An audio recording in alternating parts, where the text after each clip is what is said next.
Surviving in a Dystopian World, Nyah's Tale. Nyah crouched by the window of her fortified Harlem apartment, the muted hum of chaos echoing from the street below. The once bustling New York City was now a dystopian shell. Power grids had failed, grocery stores had been looted, and clean water was a luxury that people would kill for. Nyah had no intention of becoming a victim. She was a survivor. Her apartment, once cozy, now resembled a bunker. Windows were reinforced with salvaged metal sheets, their edges hammered in place with the tools she'd scavenged during the initial collapse. The front door was secured with a thick wooden beam she'd wrestled from an abandoned construction site. Food was her first battle. Nyah had always loved gardening, a hobby passed down from her grandmother, and now, it was her lifeline. She converted her fire escape into a lush microgarden, brimming with fast-growing vegetables, kale, radishes, and beans. She had even managed to grow a few tomatoes in buckets she'd bartered for. Each morning, she'd water her crops using a makeshift irrigation system built from old plastic bottles. Water, though, was her greatest challenge. The city's pipes had long since dried up, and bottled water was as rare as gold. Nyah had crafted a rudimentary filtration system using sand, charcoal, and a coffee filter. Rainwater she collected in buckets was passed through her DIY contraption before being boiled on a small propane stove.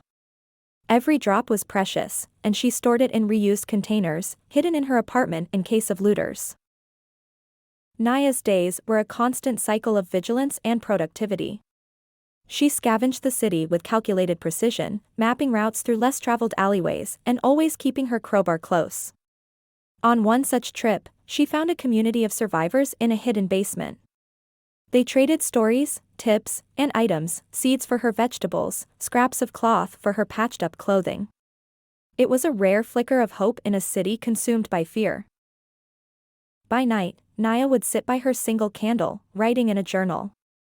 She detailed her days, recorded her survival techniques, and penned letters to the future, just in case humanity ever found its footing again. One evening, as Nyah checked the locks on her door, she heard faint footsteps in the hallway. Her heart raced. She grabbed her crowbar and peered through the peephole. A young girl stood there, clutching an empty water jug and looking terrified. Against her better judgment, Nyah opened the door a crack.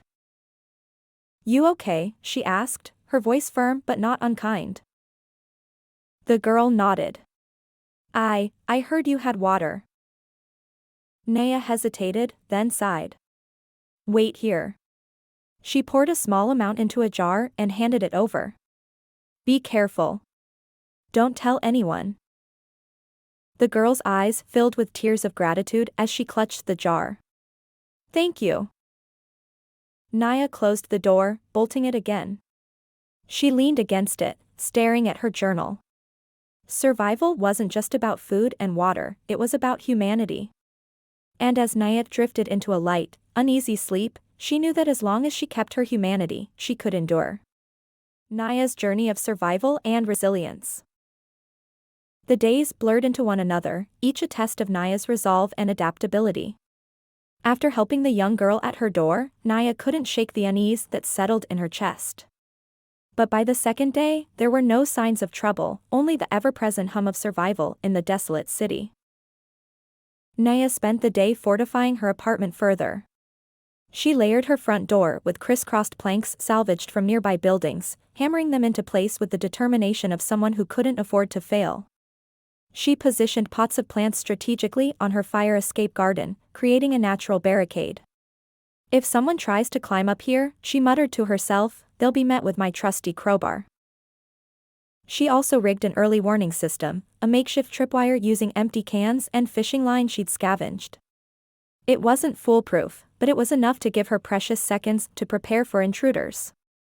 Their unlikely partnership blossoms as they worked together to cultivate a garden and navigate the challenges of survival. The next morning, she inspected her fire escape garden. The kale was thriving, and a few green tomatoes had begun to peek out. Feeling a rare sense of optimism, she decided to expand. Using soil from a nearby park and compost she'd started from food scraps, she filled more buckets and planted a handful of potatoes. They'd take time to grow, but Nyah believed in playing the long game. She found a sturdy tarp to cover the plants at night, shielding them from prying eyes and the bitter winds that swept through the city. Her grandmother's voice echoed in her mind, "You take care of the earth, and it'll take care of you." Midweek, Nyah encountered the young girl again. She learned her name was Zora, and she was barely 10. Zora revealed that she was living alone after her grandmother had fallen ill and passed away. Against her instincts, Nyah brought Zora inside, giving her a warm meal of rice and canned beans. "You can stay for a bit," Nyah said gruffly, though her heart ached for the child. "But you'll have to pull your weight." Their unlikely partnership blossoms as they work together to cultivate a garden and navigate the challenges of survival.